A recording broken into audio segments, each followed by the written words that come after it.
State Reports welcomes you. ಅರಣ್ಯ ಇಲಾಖೆಯ ದೌರ್ಜನ್ಯ ಖಂಡಿಸಿ ಜೂನ್ 22ರಂದು ಬೃಹತ್ ಪ್ರತಿಭಟನೆ ಕಾಲ್ನಡಿಗೆ ಜಾಥಾ. ತಿಪಟೂರು ತಾಲೂಕಿನಲ್ಲಿ ಖಾತೆದಾರರು ಮತ್ತು ಬಂಗರ್ ಹುಕುಂ ಸಾಗುವಳಿದಾರರ ಮೇಲೆ ಅರಣ್ಯ ಇಲಾಖೆಯ ದೌರ್ಜನ್ಯ ಖಂಡಿಸಿ ರೈತರ ಬೃಹತ್ ಪ್ರತಿಭಟನೆ ಕಾಲ್ನಡಿಗೆ ಜಾಥಾ ಜೂನ್ 22ರಂದು ಸೋಮವಾರ ಬೆಳಿಗ್ಗೆ 10 ಗಂಟೆಗೆ ಈರಲಿಗೆರೆ ಗ್ರಾಮದಿಂದ ಉಪವಿಭಾಗಾಧಿಕಾರಿಗಳ ಕಚೇರಿಯವರೆಗೆ ಹಮ್ಮಿಕೊಳ್ಳಲಾಗಿದೆ ಎಂದು ಕರ್ನಾಟಕ ರಾಜ್ಯ ರೈತ ಸಂಘ ಹಾಗೂ ಹಸಿರು ಸೇನೆ ತಾಲೂಕು ಮುಖಂಡರಾದ ತಿಮ್ಲಾಪುರ ದೇವರಾಜು ಹೇಳಿದರು.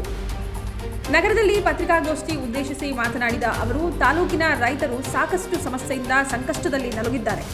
ಬದುಕಿನ ಜೀವನಾಧಾರವಾದಂತಹ ತೆಂಗಿನ ತೋಟಗಳು ನೆಲಕಚ್ಚಿದ ಉದಾಹರಣೆಗಳು ಪ್ರತಿ ಊರಿನಲ್ಲಿ ಕಾಣಸಿಗುತ್ತವೆ. ಜೀವನೋಪಾಯಕ್ಕಾಗಿ ಮಹಾನಗರ ಸೇರಿ ಕಡಿಮೆ ಕೂಲಿಯ ಕಾರ್ಮಿಕರಾಗಿ ಮಾರ್ಪಟ್ಟಿದ್ದಾರೆ.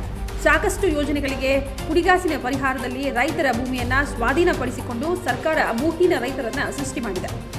ತೆಂಗಿನ ಮರಗಳಿಗೆ ನುಸಿ ರೋಗದ ಕಾಟ. ಇದರ ನಡುವೆ ಅರಣ್ಯ ಇಲಾಖೆಯ ರೈತರ ಭೂಮಿಯನ್ನ ಕಬಳಿಸುವಂತಹ ಹುನ್ನಾರ ಮಾಡ್ತಾ ಇದೆ ಅಂತ ಹೇಳಿದ್ದಾರೆ.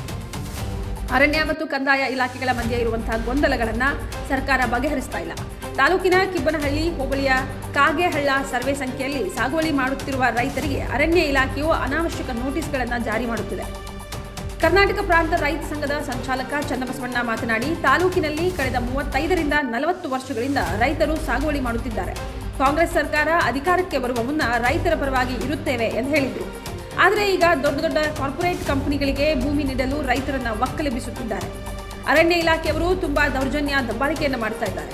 ಈಗಾಗಲೇ ಬೆಸ್ಕಾಂ ಖಾಸಗೀಕರಣ ಮಾಡುವುದಕ್ಕೆ ರಾಜ್ಯ ಸರ್ಕಾರ ಹೊರಟಿದೆ. ಇದರಿಂದ ಮೂಲಭೂತ ಸೌಕರ್ಯಗಳು ಬಡವರಿಗೆ ಸಿಗಲು ಹೇಗೆ ಸಾಧ್ಯ? ತಾಲೂಕಿನ ರೈತರ ಸಮಸ್ಯೆಗಳ ವಿರುದ್ಧ ಸಂಘಟಿತ ಹೋರಾಟವನ್ನು ಮಾಡಲಾಗುತ್ತೆ ಎಂದು ಹೇಳಿದರು. 40 ವರ್ಷದಿಂದ ಸಾಗುವಳಿ ಮಾಡ್ಕೊಂಡು ಬಂದಿದ್ದಾರೆ. ಕೆಲವು ಜನಕ್ಕೆ ಒಂದು 7-8 ಸಾವಿರ ಜನಕ್ಕೆ ಸಾಗುವಳಿ ಚೀಟಿ ಕೊಟ್ಟಿದ್ದೀನಿ ಅಂತ ಹೇಳಿ ಸದಸ್ಯರು ಹೇಳ್ತಿದ್ರು.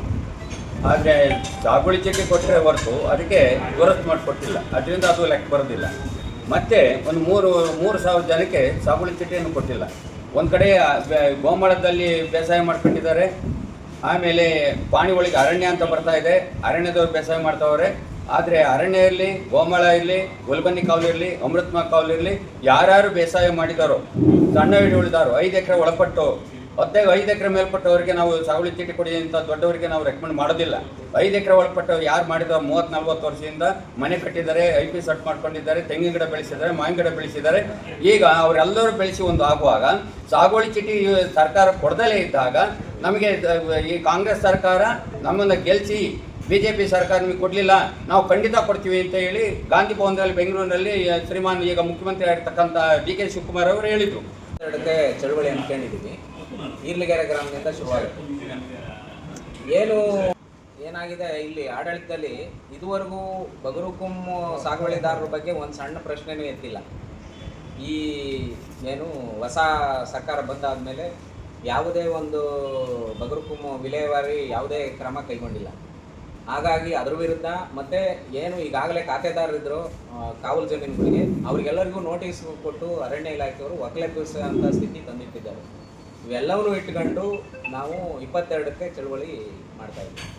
ಅದು ಈರ್ಲಿಗೆರೆಯಿಂದ ಶುರುವಾಗಿ AC ಆಫೀಸ್ಗೆ ಬರುತ್ತೆ. AC ಆಫೀಸಲ್ಲಿ ಅವರಿಗೆ ಮೆಮೊರಾಂಡಮ್ ಕೊಡೋದ್ರ ಮುಖಾಂತರ ಚಳುವಳಿ ಮುಗಿಸ್ತೀವಿ. ಮತ್ತು ಆನಂತರ ಗಡುವು ಕೊಡ್ತೀವಿ ಅವರಿಗೆ. ಗಡುವು ಕೊಟ್ಟು ಆ ಗಡುವಿನೊಳಗೆ ಕೆಲಸ ಆಗದೇ ಇದ್ದರೆ ಮತ್ತೆ ನಿರಂತರ ಹೋರಾಟವನ್ನು ಮಾಡ್ತೀವಿ ಅಂತ ಈ ಮೂಲಕ ಹೇಳ್ತಾರೆ. ಬಗರುಕುಂ ಚಳುವಳಿ ಇವತ್ತ ತುಂಬ ದೊಡ್ಡ ಮಟ್ಟಕ್ಕೆ ಹೋರಾಟ ಮಾಡುತ್ತಾ ದಿನಗಳು ಬರ್ತಾ ಇದೆ. ಜೊತೆಗೆ KEBಯನ್ನು ಕೂಡ ಪ್ರೈವೇಟೈಸೇಷನ್ ಮಾಡ್ತಾ ಇದ್ದಾರೆ. ಈ ಸಂಬಂಧ ಕರ್ನಾಟಕ ಪ್ರಾಂತ ರೈತ ಸಂಘ, ಕರ್ನಾಟಕ ರಾಜ್ಯ ರೈತ ಸಂಘ ಮತ್ತು AIK ಜಂಟಿಯಾಗಿ 22ನೇ ತಾರೀಕು ಪ್ರತಿಭಟನೆ ಮಾಡ್ತಾ ಇದ್ದು ಪೂರ್ವಭಾವಿಯಾಗಿ ಪತ್ರಿಕಾಗೋಷ್ಠಿಯನ್ನು ಉದ್ದೇಶಿಸಿ ನಮ್ಮ ರೈತ ಸಂಘಟನೆಯ ದೇವರಾಜ್ ಮಾತನಾಡಬೇಕು ಅಂತ ಕೇಳ್ತೀವಿ.